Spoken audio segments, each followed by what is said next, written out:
Oh, how we long, how we cry out for someone to notice.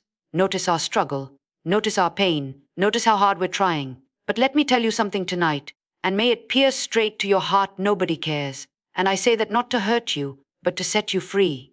Because when nobody cares, you are no longer waiting on permission, no longer bound by applause, no longer enslaved by the expectation that someone will rescue you. You are free.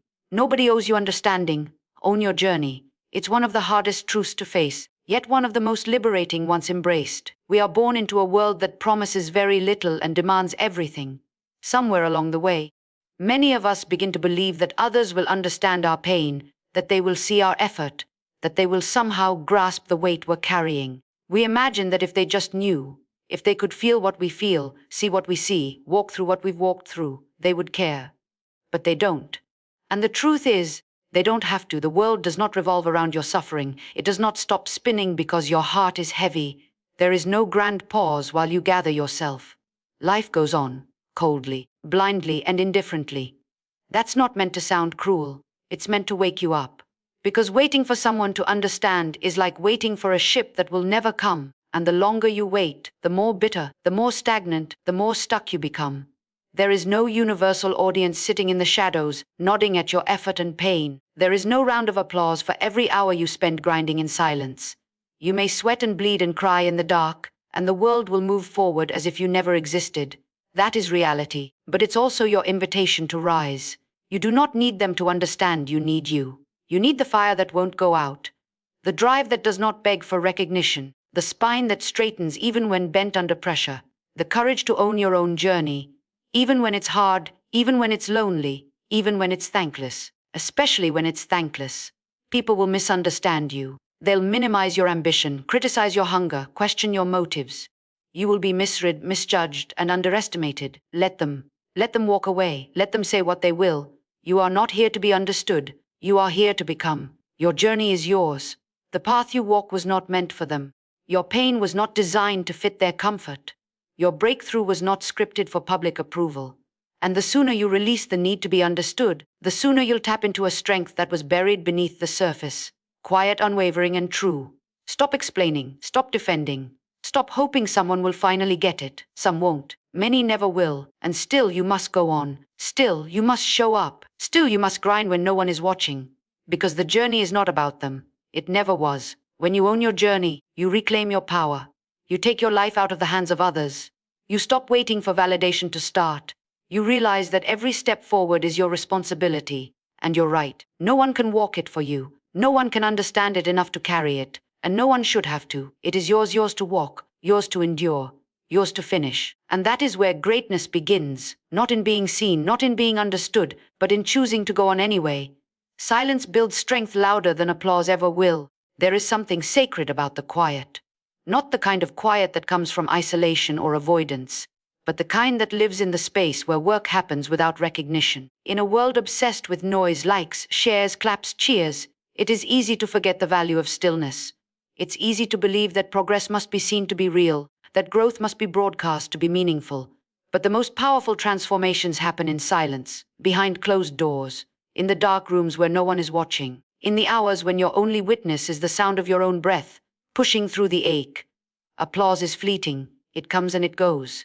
People will praise you one day and forget your name the next. But what you build in silence can't be taken from you. It's forged deep within through repetition, struggle, and perseverance. No shortcuts, no filters, just you, the task, and the will to see it through. It's in those moments that you find out who you are. Not the version of you that performs for approval, but the one who endures without it. Strength isn't built in the spotlight. It's built in the shadows. It's built when you wake up early to practice, when you stay up late to finish, when you say no to distraction and yes to purpose, when you keep showing up long after the excitement fades. That kind of strength doesn't make a sound. It doesn't shout. It doesn't beg to be noticed. But it speaks the loudest when it's tested. People are drawn to noise. It's human nature to seek validation, to want to be seen, to crave acknowledgement. But the danger is when we become dependent on it. When we only move if someone's watching. When we only try if someone claps. That's not strength, that's performance. And performances fade. But real strength is different. It's not reactive. It doesn't need a stage. It grows slowly, quietly, like roots under the ground, hidden but holding everything in place.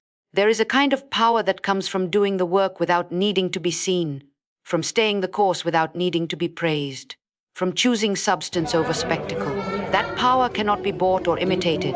It can only be earned moment by moment, choice by choice, in the places where no one is watching and no one is cheering.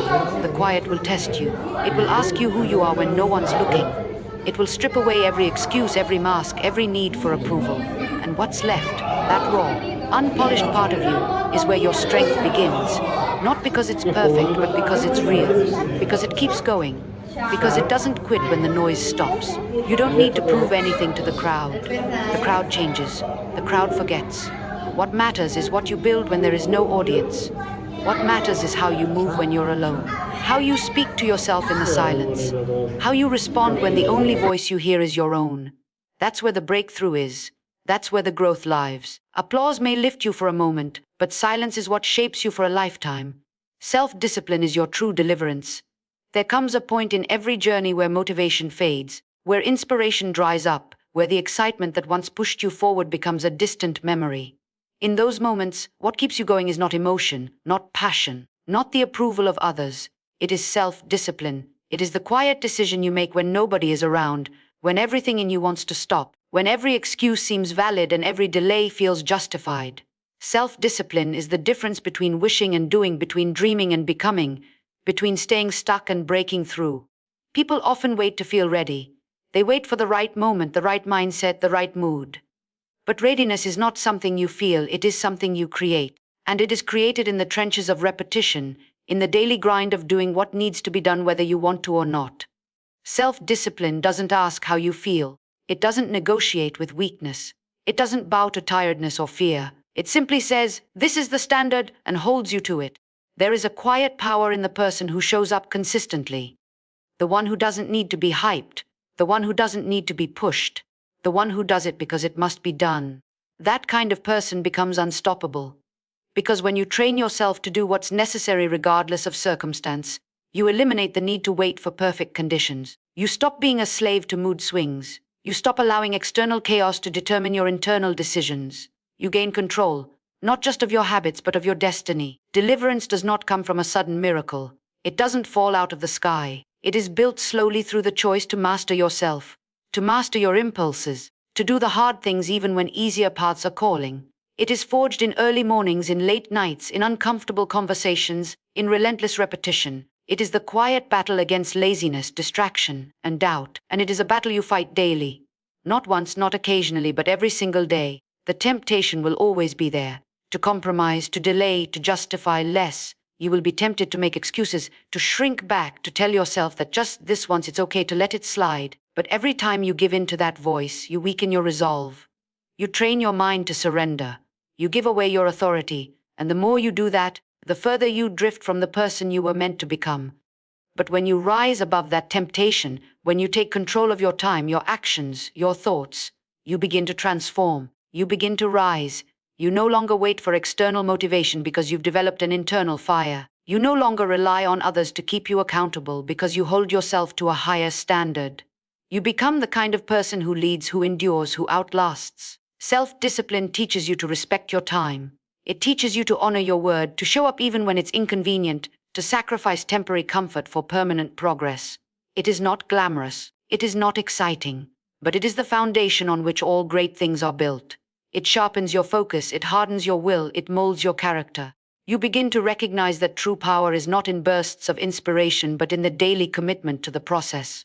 In doing what needs to be done even when nobody's clapping, even when nobody's watching, even when you feel like giving up.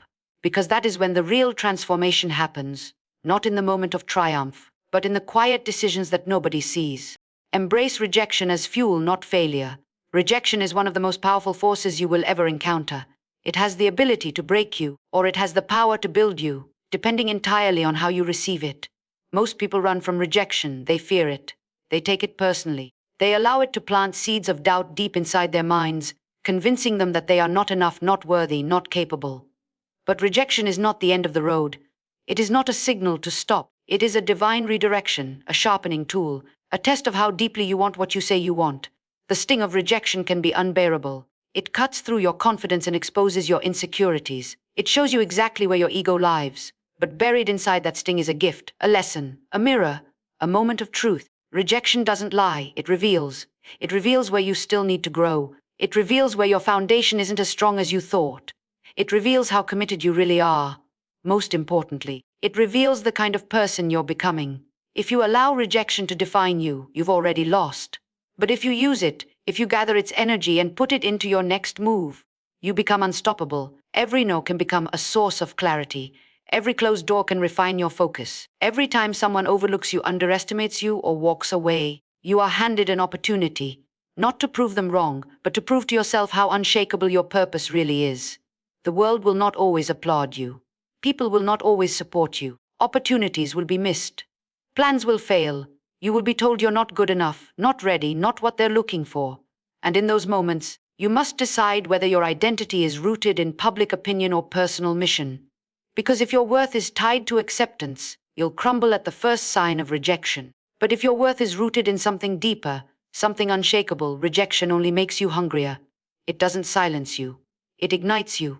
Let it light a fire under your discipline. Let it push you further into your training, into your development, into your process. Rejection can be your greatest teacher if you're willing to listen.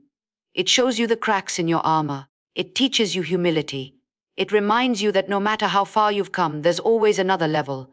And reaching that level requires resilience. Rejection is the resistance you press against to build your strength. Most people don't reach their potential not because they lack talent, but because they lack the endurance to push through disappointment.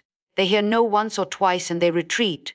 They take it as confirmation of failure instead of fuel for refinement. But the ones who rise, the ones who last, are the ones who learn to absorb the sting without surrendering the vision. You cannot avoid rejection. It will come from strangers, from friends, from the very people you thought would support you. But that's not the point. The point is what you do after.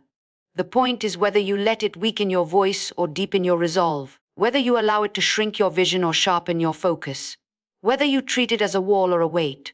The truth is, rejection is not an enemy. It's a filter. It separates those who are merely interested from those who are truly committed. It exposes those who were in it for comfort and elevates those who are in it for purpose. Rejection doesn't stop the right person. It shapes them. It forges something inside them that comfort never could. It builds grit. It builds fire. It builds a kind of character that applause never will. Consistency beats talent when talent waits to be noticed. Talent is a gift, but it is not enough. Talent will get you attention, but consistency will earn you respect. Talent may open the door, but it's consistency that keeps you in the room. Many people walk through life relying on their natural abilities, thinking that their gift alone will make room for them. But the world is full of talented people who never fulfilled their potential, not because they lacked skill, but because they lacked the discipline to show up every day, especially when it wasn't easy, especially when no one was watching. There is a difference between being impressive and being dependable. Talent can impress people, it can spark admiration, but it is consistency that builds trust. It is consistency that compounds over time and creates something lasting. It doesn't matter how gifted you are if you're not willing to do the work day after day. It doesn't matter how much potential you have if you can't stay committed when the excitement wears off. The ones who go the distance are not the most talented. They are the most consistent. Consistency is not glamorous. It doesn't always feel good. It often means doing the boring work, the repetitive tasks, the uncelebrated efforts that no one claps for. It means showing up when you're tired, when you're discouraged, when motivation is gone. It means pushing forward even when your results don't match your effort yet. Consistency is not about perfection, it's about persistence. It's about doing what needs to be done again and again until the results follow. People who rely solely on talent often wait. They wait to be discovered. They wait for the right moment. They wait for someone to recognize their brilliance. And in that waiting, they miss opportunity after opportunity. Meanwhile, the consistent one is moving. The consistent one is learning, growing, failing forward, building momentum. While talent waits, consistency creates. While talent hopes, consistency builds. While talent watches, consistency wins. There's something powerful about a person who decides to master their craft regardless of who's watching. Who keeps showing up not because they feel like it, but because they gave themselves no other option. That kind of person becomes dangerous, not because they started with more, but because they refused to stop. They knew they weren't the most talented, so they became the most prepared. They knew they weren't the flashiest, so they became the most disciplined. They didn't rely on moments of brilliance. They built a foundation brick by brick through steady effort. Consistency also creates confidence. When you show up for yourself over and over again, you begin to trust yourself. You don't wonder whether you'll follow through. You know you will. You don't need someone else to motivate you. You've built the habit of action. You've trained your mind to obey your purpose, not your emotions. That kind of self-trust cannot be bought, and it cannot be faked. It is earned through repetition, through quiet mornings and late nights, through the invisible, unseen hours of steady work. Success doesn't belong to the most gifted, it belongs to the most faithful.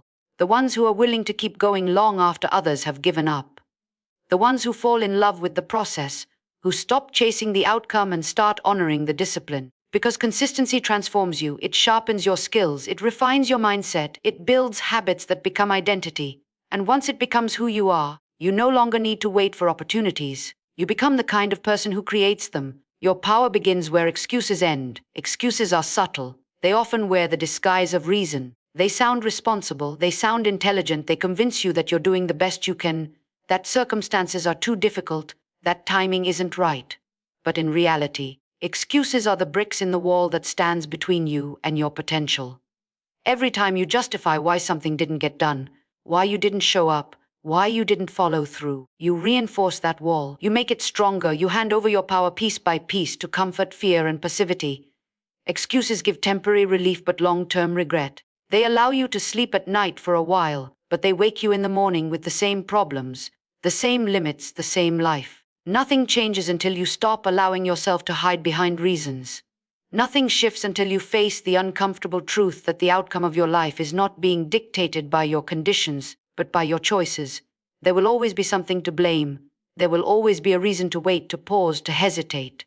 But if you are serious about change, you have to get tired of your own explanations. Power is not found in the perfect moment. It is found in the moment when you stop negotiating with yourself, when you stop looking for the easy way and start doing what's necessary. Excuses keep you tied to the same cycle, repeating the same stories, achieving the same mediocre results. They feed the illusion that you're moving forward when in reality, you're standing still. True power comes the moment you stop looking outward for solutions and start looking inward for responsibility. Everyone faces challenges, everyone has a story. Some people use that story as a reason to rise, others use it as a reason to stay down. What separates them is not circumstance, it's mindset. It's the decision to stop blaming, stop justifying, and start owning your flaws, owning your past, owning your failures without shame or defensiveness. When you do that, you reclaim your agency. You take the pen back and start rewriting the narrative. Excuses are seductive because they protect your ego. They protect you from facing the discomfort of inadequacy, the fear of failure, the pressure of potential. But your growth lies on the other side of that discomfort. Every excuse you abandon becomes a doorway, a path you hadn't seen before, a new possibility that was hidden behind your own limitations. You don't need a new plan. You don't need a better environment. You need to make a decision to stop allowing yourself to opt out when things get hard. When you end the habit of making excuses, you begin the process of transformation. You start seeing opportunities where you once saw obstacles. You start taking action where you once hesitated. You begin to realize that nobody is coming to rescue you. And that's not a tragedy, it's a gift. Because it means you have the power to change your situation, to move, to build, to become. The person who embraces that truth is dangerous, not because they have no fear, but because they refuse to let fear be the excuse. Excuses are lies dressed as logic. They sound convincing, but they cost you time, progress, and growth. They rob you of the resilience you were meant to develop. They keep you comfortable, but they never make you strong. The more you depend on them, the further you drift from the life you were capable of creating. But the moment you draw a line and say, no more, everything begins to shift. You no longer wait for permission. You stop asking life to get easier and start demanding more from yourself. You meet resistance with responsibility. You meet obstacles with ownership. You stop shrinking and start stepping up. That is where your power lies. Pain is a teacher disguised as an enemy. Most people run from pain. They numb it, avoid it, drown it out with distractions. But pain doesn't come to destroy you. It comes to instruct you. It is the refining fire that strips away what no longer serves you. It reveals where you are still fragile, where you need to grow, where your foundation needs to be rebuilt. Pain doesn't ask for your permission. It doesn't arrive at a convenient time. It breaks in uninvited and leaves nothing untouched. But if you are willing to sit with it, to listen to what it's trying to show you, Pain will become one of your greatest allies. Pain doesn't lie. It tells you the truth that comfort tries to hide. It tells you where your limits are, where your integrity bends, where your beliefs are untested. It exposes the cracks in your mindset and forces you to confront what you've ignored. There is no pretending in pain. You can't fake strength when everything in you is breaking. You can't hide behind performance when life is pressing you on every side. Pain humbles you. It brings you face to face with the rawest parts of yourself, the insecurities, the disappointments, the fears you tried to bury. And in that vulnerable space, something new can be born. Growth does not happen in comfort. You can read every book, hear every motivational word, visualize every dream, but until you go through something that tests you, that breaks you, that stretches you beyond recognition, you haven't really changed. Pain takes the theory and turns it into reality. It pushes your transformation from concept into embodiment. It asks you, who are you when nothing is easy, when the support fades, when the pressure intensifies. It demands an answer that can't be rehearsed. And the answer you give through your actions, not your words, is what shapes your destiny. People who avoid pain also avoid depth. They stay surface level, they avoid confrontation, avoid risk, avoid rejection. But in doing so, they also avoid becoming who they were meant to be. They trade peace for stagnation, safety for smallness. Pain expands you. It opens up rooms inside of you that you didn't know existed. It teaches you compassion, because once you've suffered, you understand suffering. It teaches you patience, because growth doesn't happen overnight. It teaches you discipline, because healing requires consistency. And it teaches you strength, not the kind that shouts, but the kind that endures. There is a sacredness in the season of struggle. When everything falls apart, when you are left alone with your thoughts, when the noise dies down and all that's left is you and the weight you're carrying, that is when you discover your real strength. Not the strength that people admire from afar, but the strength that wakes up when the world turns its back. The strength that builds when you show up again and again and again. Even when it hurts, pain gives you perspective. It shows you what matters. It cuts away the excess and focuses you on the essential. You stop wasting energy on what doesn't serve your purpose. You stop chasing validation. You start building from the inside out. Pain teaches you how to stand alone, how to create from broken places, how to speak truth even when your voice trembles. You become less concerned with appearing strong and more committed to becoming whole. Pain sharpens you. It carves out your character. It teaches you that endurance is more powerful than ease. That scars are not shameful. They're proof that you survived what tried to kill you. That what was meant to crush you can become the very thing that elevates you. You learn to carry the lessons without carrying the bitterness. You learn to bless the breaking. You begin to understand that strength is not the absence of pain. It is the result of it. Your future is controlled by your daily habits, not your dreams. Dreams are beautiful. They light a spark in the soul. They give vision to what could be, what should be, what must be. But dreams by themselves are fragile. They are soft, weightless, easily crushed under the pressure of delay, difficulty, and distraction. The dream may inspire you, but it is your daily habits that shape you. It's what you do when no one is watching, when the spotlight is off, when the emotions have faded, that determines whether your vision will ever become your reality. There is a kind of discipline that builds quietly, away from the applause, away from the noise. It's the daily decision to choose structure over impulse, intention over comfort, movement over motivation. Motivation comes and goes. It is unreliable, but habits are steady. They do not need emotion to function. Once they are set, they take over where inspiration leaves off. And this is where the truly successful are separated from the wishful thinkers. Because many dream, but few are willing to build the structure to hold the dream when the weight of life presses in. If the future is not some distant event waiting to surprise you, it is being formed right now, in your routines, in your reactions, in your responses. The way you use your mornings, the way you speak to yourself, the way you prioritize or procrastinate. Every action is a seed, every repetition a root. And soon the harvest comes, not always quickly, not always visibly at first, but inevitably. The person who honors their small choices begins to shape a big life. The person who treats each day like it matters starts to experience momentum. And momentum is the secret force behind every breakthrough. Habits do not begin fully formed. They are uncomfortable at first, foreign, but repeated enough times they become identity. They become the default. You no longer have to think about whether you'll train, whether you'll study, whether you'll follow through. You just do it, because it's who you've become. And that's where transformation lives, not in the excitement of a new idea, but in the devotion to disciplined repetition. You don't rise to the level of your dreams, you fall to the level of your systems. If your systems are weak, Your dreams will collapse under the first storm, many are waiting for the right time, waiting for energy, waiting for clarity. But time doesn't wait. The ones who make progress are the ones who start while they're unsure, while they're tired, while they're still figuring it out. They set systems in motion and allow the habits to carry them when willpower fades. Willpower is a spark, habit is the flame. It keeps burning long after the emotion has died down. That's why it matters what you do consistently. Not occasionally, not when you feel like it, but daily. If you want to know where your life is headed, look at your habits. Look at what you do with your time when nobody's demanding anything from you.